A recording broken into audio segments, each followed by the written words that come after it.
Now let's talk about cryptography, which plays a pretty big role in how blockchains work. I mean, after all, it's where we get the name cryptocurrency, and that's going to give you the first clue that, cryptography has a pretty big implications on, why we use blockchains in the first place.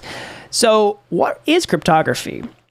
Well, cryptography really is just the practice of hiding information from other people. And cryptography plays a huge role, in how blockchains work. It determines how the data is secured and decentralized and distributed across the network. And so I'm going to give you a brief introduction onto, how cryptography works and how cryptography is used in various blockchain implementations. This is going to be an introduction. We're not going to get, into all the math about how this works. It gets pretty complicated pretty fast. I don't want to scare you away, but I do want to give you a primer that's going to kind of give you, he's going to give you a framework to help you understand how this stuff works so that you can be a blockchain developer and not necessarily like a mathematician. All right, the first thing to talk about are hashing functions. And these, get used a lot in the blockchain. So what is a hashing function?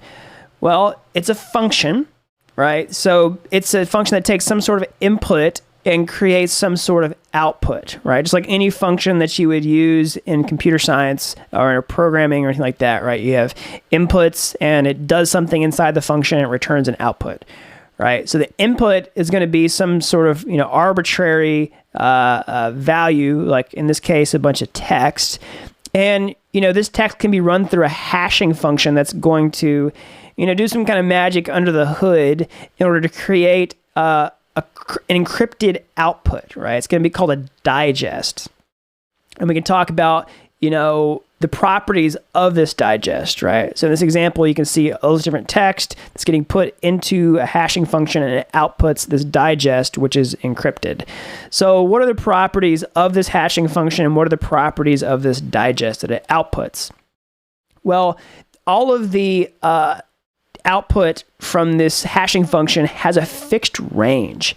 So no matter how much input is, inserted into the hashing function, the digest is always the same length. So if you put the word fox in, if you put, the red fox jumps over the blue dog, all of the digests, no matter what the input is, they're the same length, okay?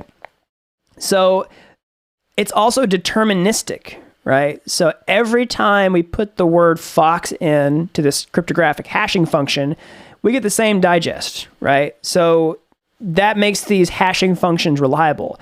Every time fox goes in, the same digest comes out. So we know this function is going to work the same way every single time, right? So another property is that they're discontinuous. What does that mean? So that basically means that even the slightest difference in the input will, basically create a completely different output. Like it won't even look anywhere close to the same.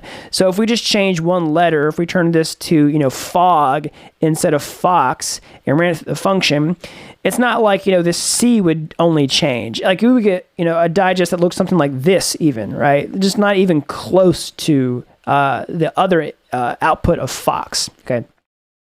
So they're also non-invertible. So that basically means that the input fox cannot be run the other way through the function or even really be derived from the output. So it's safe to look at all of this and you're going to have no idea about how to get the input fox, right? Or if you took this this digest, there's no way for you to know how to get back to, the red fox jumps, or the blue dog, right? So that's some properties of hashing functions and also the digests that they create and how they handle inputs, okay? So how are they used in the blockchain?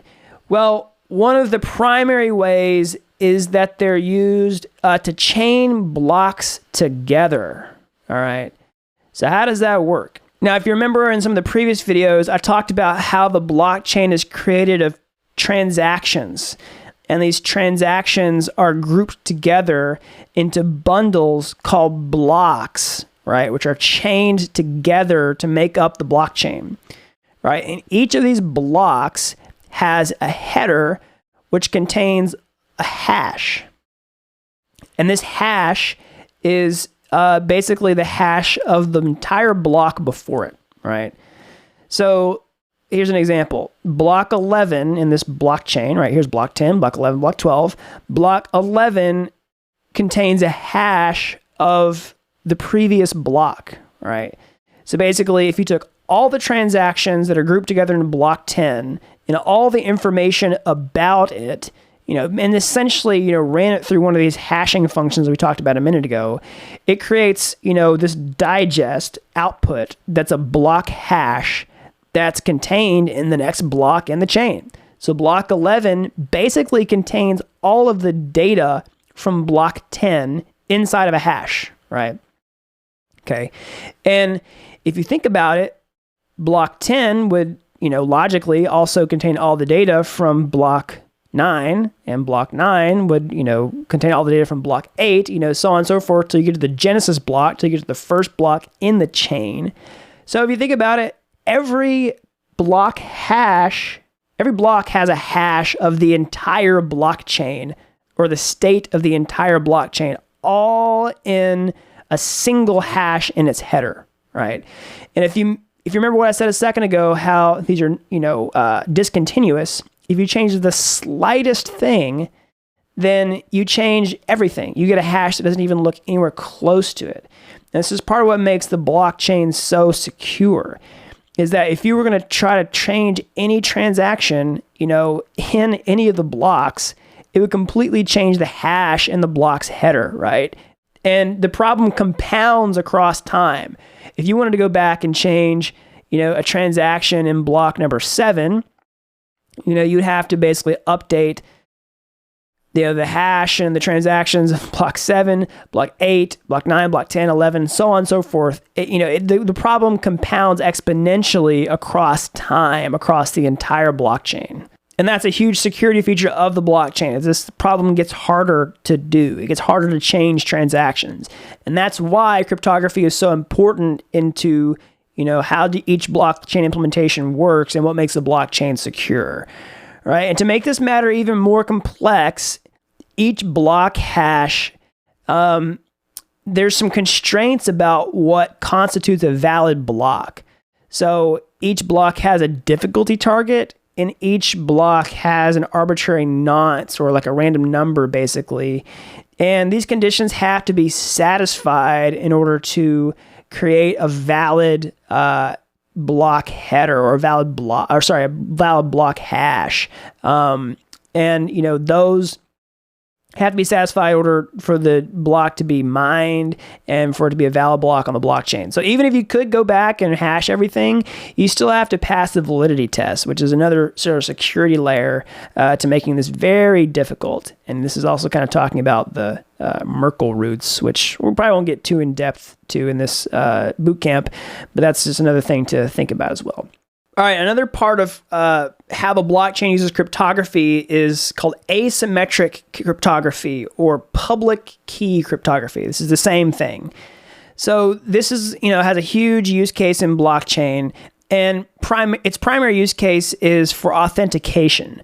And that's basically proving that, data on the blockchain comes from a specific user of the network, of the blockchain network.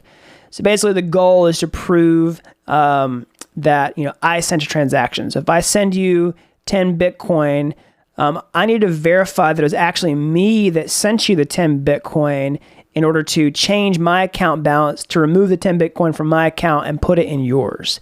So blockchains use asymmetric cryptography to prove that I actually sent the transaction. So authentication on the blockchain consists of a few different components, right? We talk about public key cryptography or asymmetric cryptography being used for authentication. And, these are key pairs, a public key and a private key. And these are two things that a user owns in order to use the blockchain, right? Your public key is kind of like a username on the blockchain, or at least your account is, which is a derivative of your public key on the Ethereum blockchain. And your private key is kind of like your password, right? And your public key, your username is basically deduced from your private key by the network. But it doesn't work the opposite way. You can't deduce your private key from the public key, and that's what makes it secure. So it's safe to show your public key because it's kind of like a username, but it's not safe to show your private key because it's kind of like a password. And your private key is going to be, basically the secret of how you sign transactions and authenticate that it was you on the blockchain, because you can sign transactions that way, and then your public key can be deduced from the signature. All right, so let's talk about how both of these pairs are used in an encryption algorithm to authenticate transactions on the blockchain. So anytime a transaction is sent, they're signed by a user with their private key. So if I want to send you 10 Bitcoin, I have to sign that transaction on the blockchain with my private key, right? And the goal of this is, authorization to prove that, it's okay for the blockchain to update the balances, right? So whenever I sign it, it creates a transaction, and each transaction contains a signature. And this signature is what's used to verify the transaction. So let's see how that works. So here's an illustration of how public key cryptography works. So in this case, we've got Bob who wants to send a message to Alice, right? So Bob, has this message, "Hello, Alice," which gets encrypted. And this creates some sort of encrypted output, some obfuscated output that's created by using Alice's public key, because Bob knows Alice's public key. It's okay. It's safe. And whenever the message is transmitted in its encrypted format, it's safe. Anyone could see this transmission, and it wouldn't be sensitive. So Alice can get this, and Alice can decrypt it with her own private key, right? So then she can see the original message that says, "Hello, Alice." All right. So that's how that works with the key pairs. Bob uses Alice's public key to encrypt the message. The message is sent, and Alice decrypts it with her own private key to see the message. Okay. So let's talk about how it works in a digital signature fashion, because this is how transactions are authenticated on the blockchain, is with this digital signature. I'm going to sign something with my private key and create a signature that's going to get sent along with the transaction. All right. So Alice actually creates a message and signs it with her private key. Okay. And this message is going to get sent. We're going to see the actual message. The message isn't going to get encrypted. But in addition to the message, we're going to send a digital signature, right? Which is basically just an encrypted version of the message. And whenever Bob receives the message, he is going to verify that the message was created by Alice by using Alice's public key to verify the signature. All right, so let's look at how this works on the blockchain. So anytime I send a transaction, right, let's say I want to send you 10 Bitcoin. I create a raw transaction that contains all the information about how to do that, right? And I send that to the network. But in addition to the transaction, I send a signature, okay? And the signature is basically, what I'm going to do is take the transaction and I'm going to run it through a hashing function, right? We talked about hashes, and it's going to it's going to create some sort of hashed output, okay? And then I'm actually going to encrypt this hash with my private key, right? I'm going to take it and I'm going to sign it with my private key to create a further encrypted signature, okay? And then I'm going to send both the original message or the transaction and the signature. And when it's received to the network is able to decrypt the signature with my public key. And then it's going to be able to take the original message and, run it through the same hashing function and compare the two. And if both of these match, then they're going to know that I sent the message, that I was actually intending to send you 10 Bitcoin. All right. And that's how it verifies that the transaction was sent from me. That's how it authenticates the transaction with this digital signature process, right? So if the signatures don't match or the output doesn't match, then they know it wasn't me. And also, if the content of the original unencrypted message or the transaction changes during transmission, then the signature verification process is also going to fail. So if anything changes, it's not going to work. And that's why we can, send transactions securely on a blockchain. That's how this works. All right, so I know that can be a little tricky to wrap your head around the first time. So, maybe go back and watch this video another time to kind of understand how this works. Like I said, it's not really essential for you to have a super in-depth knowledge of this, but it's good for you to understand, the basics of how these two different pieces of cryptography work when you're trying to become a blockchain developer. So remember, it's the digital signature for this public key cryptography is the primary way that we use asymmetric cryptography in the blockchain, and also these hashing functions are primarily used when you're talking about block hashes to actually chain blocks together and make the ledger secure.